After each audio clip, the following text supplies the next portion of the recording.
అనేటువంటి ఆలోచనతోనే ఆ రోజు ఈ బై కేటగిరీ సెల్ఫ్ ఫైనాన్సింగ్ మాడ్యూల్ని మనం తీసుకొచ్చి ఈ 12 లక్షల ఫీ అనేది మనం ప్లాన్ చేయడం జరిగింది. తర్వాత సి కేటగిరీ, ఇది NRI category 15% of the seats మనం ఇస్తాము. దానికి కూడా మనము మన గవర్నమెంట్ మెడికల్ కాలేజెస్లో 20 లక్షల ఫీజు అనేది మనం దీని మీద ఫిక్స్ చేయడం జరిగింది. ఈ రోజున ఇప్పుడు ఈ పీపీపీ మాడ్యూల్ ప్రైవేటైజేషన్ దీని వీళ్ళు ఎలా హైప్ చేస్తున్నారంటే, ఇంటర్నల్ గా ఆల్రెడీ వీళ్ళు కొన్ని ప్రతిపాదనలు రెడీ చేస్తా ఉన్నారు కూటమి ప్రభుత్వం. దాంట్లో ఏంటంటే ఈ ఎన్ఆర్ఐ కేటగిరీ సీట్లకు సంబంధించి వీళ్ళు ఒక్కో సీటుకి 57.5 లక్షలు ఈ ప్రైజ్ ని ఫిక్స్ చేయాలని చెప్పేసి, అంటే ఒక్కో సీట్కి 57.5 లక్షలు గవర్నమెంట్ లో అంటే ఈ ప్రైవేటైజేషన్ మాడ్యూల్ కి అప్పచెప్పినప్పుడు ఈ అమౌంట్ ఫిక్స్ చేద్దాం.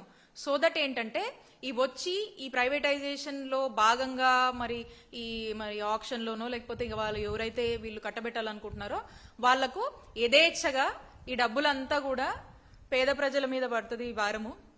పేద విద్యార్థులు వాళ్ళు కదా కట్టుకునేది, వాళ్ళ మీద సొమ్ము చేసుకోండి అని చెప్పేసి దీనికి ఒక మార్కెటింగ్ క్రియేట్ చేస్తూ ఈ నంబర్స్ ని పెంచి 57.5 లక్షలు ఒక ఎన్ఆర్ఐ సీట్ ని అమ్ముకోవచ్చు అని చెప్పేసి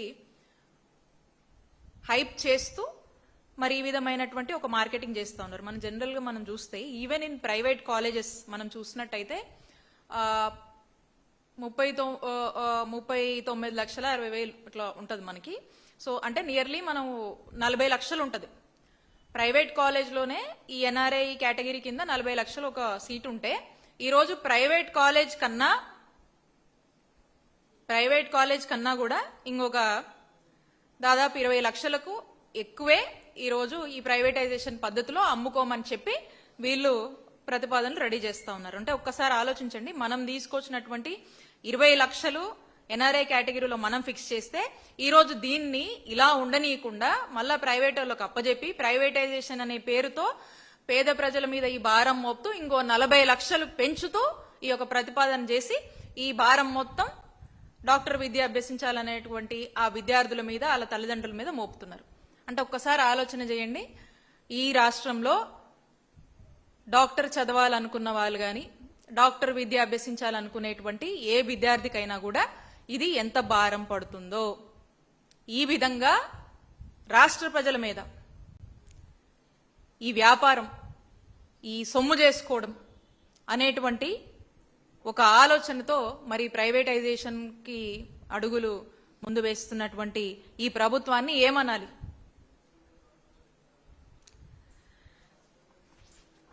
ఇది ఈ విధంగా అటు ప్రజల్ని, ప్రజల ఆరోగ్యాన్ని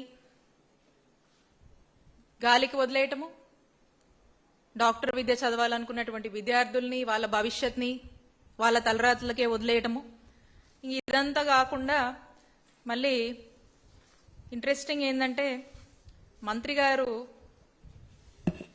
ఆరోగ్య శాఖ మంత్రి గారు జగన్మోహన్ రెడ్డి గారికి ఒక లెటర్ రాస్తారు. ఈ లెటర్లో అనేక అంశాలు మంత్రి గారికి అవగాహన ఉండి రాశారో, ఫోర్స్డ్గా రాయాల్సి వచ్చిందా, లేదా కనీస వాస్తవాలకు దూరంగా ఈ లెటర్ని వారు రాసి ఇందులో స్ట్రైట్ గానే ఏం చెప్తున్నారంటే, అసలు ఈ మెడికల్ కాలేజెస్ మేము గవర్నమెంట్లో కొనసాగించలేకపోవడానికి కారణం మీ తప్పే. జగనన్న ప్రభుత్వంలో చేసినటువంటి తప్పుల్లో భాగంగానే మేము ఇప్పుడు కొనసాగించలేకపోతున్నాము. మీరు సరైన ఫండ్స్ టైప్ చూపించలేదు. నేను ఆల్రెడీ ఫండ్స్ టైప్ ఎలా చేశామో రీడ్ చేశాను. కాలేజెస్ పరిస్థితి, కన్స్ట్రక్షన్ పరిస్థితి అక్కడక్కడ అసలు ఏమీ అంత బాగాలేదు. సో మాకు అది వయబుల్ కాదు, ఫండ్స్ కష్టమైపోతుంది, మీరు చేయాల్సినటువంటి పెట్టాల్సినటువంటి ఎఫర్ట్స్ పెట్టలేదు, అందుకారణం చేత మేము ప్రైవేటైజేషన్ కి వెళ్ళక తప్పట్లేదు, మీరు చేసినటువంటి తప్పుల వల్లే మేము ఈ ఆలోచన చేస్తున్నామని చెప్పి ఒక లెటర్ రాసి మళ్ళీ దీని మీద అంటే మ్యాలిషియస్ క్యాంపెయిన్ మేము చేస్తున్నామంట. అని ఇక ఎక్కడ లేని నెపాలన్నీ వేసేసి అందుకనే పీపీపీ మాడ్యూల్కి మేము వెళ్తున్నాము, ఈ ప్రైవేటైజేషన్ పద్ధతే కరెక్ట్ అని వాళ్ళే అనుకొని ఇక మేము ఈ నిర్ణయాన్ని తీసుకుంటున్నామని చెప్పేసి జగన్మోహన్ రెడ్డి గారికి ఒక లెటర్ రాశారు. ఇన్ని వాస్తవాలు చూపించాము. వీళ్ళే పనులు చేయరు, వీళ్ళే ప్రజల ఆరోగ్యాన్ని గాలికి వదిలేస్తారు, వీళ్ళే పేద విద్యార్థుల్ని డాక్టర్ చదువులకి దూరం చేస్తారు, వీళ్ళే దీని మీద ఒక బిజినెస్ చేసుకోవాలి, దీని మీద ఒక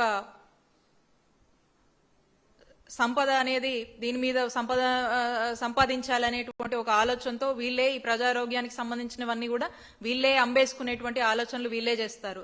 మళ్ళీ వీళ్ళే లెటర్లు రాస్తారు, ఆపమంటారు, మళ్ళీ మన వల్లే పనులు కాలేదు, మా వల్లే పనులు కాలేదని మా మీద నెపమేస్తూ మళ్ళీ వీళ్ళే ప్రైవేటైజేషన్కి పోతున్నామని చెప్పి ఇట్లాంటి లెటర్లు ఇవన్నీ చెప్పి ఇక అట్లాంటి గ్రాఫిక్స్ ఇవన్నీ చెప్పి ప్రజల్లోకి ఒక ఫాల్స్ ఇన్ఫర్మేషన్ని ఫ్యాక్ట్స్కి దూరంగా, ఫ్యాక్ట్స్ కి సంబంధం లేకుండా ఏదేదో వీళ్ళే అనుకోని ఊహించుకొని పంపించేటువంటి ప్రయత్నం చేశారు. బట్ ఎవరేమన్నా నిజం ఎప్పటికీ నిజమే. ఆ కాలేజీల నిర్మాణము, జగన్మోహన్ రెడ్డి గారి ఆశయము ఇవన్నీ కూడా ప్రజలకు తెలుసు. ఇవన్నీ ఏదో మీ ఆలోచనలతో మీరు చంపేస్తే ఇవేవి చావవు. జగన్మోహన్ రెడ్డి గారు చేసినటువంటి పనులన్నీ కూడా, తలపెట్టినటువంటి మంచి కార్యక్రమాలన్నీ కూడా ప్రజల గుండెల్లో ఉన్నాయి. ఆ ప్రాంత ప్రజలను అడిగితే చెప్తారు, ఆ ప్రాంతంలో అవి దర్శనమిస్తూ ఉంటాయి. కాబట్టి ఒకసారి వెళ్ళి చూసి అక్కడున్న ప్రజలతో మాట్లాడితే, అక్కడికి వెళ్ళి తిరిగితే తెలుస్తుంది. ఏదేదో మాట్లాడుతూ ఉన్నారు. మేము ఒకటే చెప్తా ఉన్నాము, మన దేశంలో అనేక రాష్ట్రాలు ఏవే మెడికల్ కాలేజ్ ఉన్నప్పుడు కూడా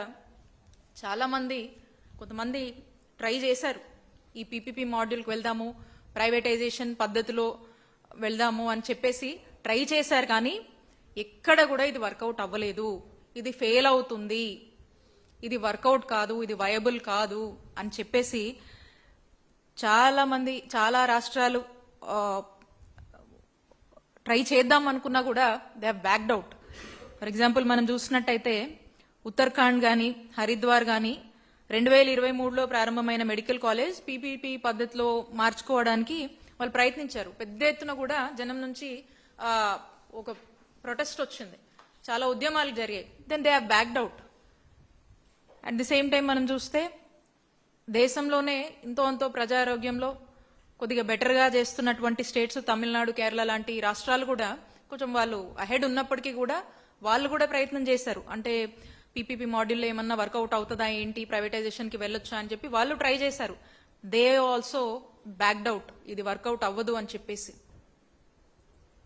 అట్ ది సేమ్ టైం మన పక్క రాష్ట్రం తెలంగాణ కావచ్చు, హిమాచల్ ప్రదేశ్, పంజాబ్, హర్యానా, జార్ఖండ్ లాంటి చోట్లలో కూడా చాలా మంది ట్రై చేశారు. But they have not encouraged. They felt this doesn't work out, ఇది వైబుల్ కాదు, this is going to fail, ఇది కరెక్ట్ కాదు అని చెప్పి దే హ్యావ్ బ్యాక్డ్ అవుట్. అంతెందుకు, గుజరాత్లో కూడా ఈ మెడికల్ కాలేజ్ సంబంధించి ఈ మాడ్యూల్ ట్రై చేయొచ్చా అని చెక్ చేసుకొని దే హ్యావ్ డ్రాప్డ్ అవుట్. ఇంతకన్నా రిఫరెన్సెస్ మనకేం కావాలి? ఇన్ని కళ్ళ ముందు ఇన్ని స్టేట్స్ సంబంధించి వాళ్ళు ఈ మోడల్ని రోల్ అవుట్ చేద్దామని బ్యాక్అవుట్ అయినటువంటి ఎగ్జాంపుల్స్ మనకు కనిపిస్తుంటే, కేవలం ఈ రాష్ట్రంలో మాత్రం, ఆంధ్రప్రదేశ్ రాష్ట్రంలో ఎక్స్క్లూజివ్గా ఇక్కడ ప్రైవేటైజేషన్ అనేటువంటి ఈ పీపీపీ ముసుగులో ప్రైవేటైజేషన్ అనే పేరుతో ప్రజల్ని, ప్రజల ఆరోగ్యాన్ని, విద్యార్థుల భవిష్యత్ని మోసం చేసేటువంటి కార్యక్రమానికి ఒడిగట్టింది ఈ కూటమి ప్రభుత్వం. కాబట్టి ఖచ్చితంగా ప్రజలు ఇవన్నీ కూడా గమనిస్తా ఉన్నారు. ఇది తప్పు అని ప్రజల్లో పెద్ద ఎత్తున చర్చ నడుస్తూ ఉంది.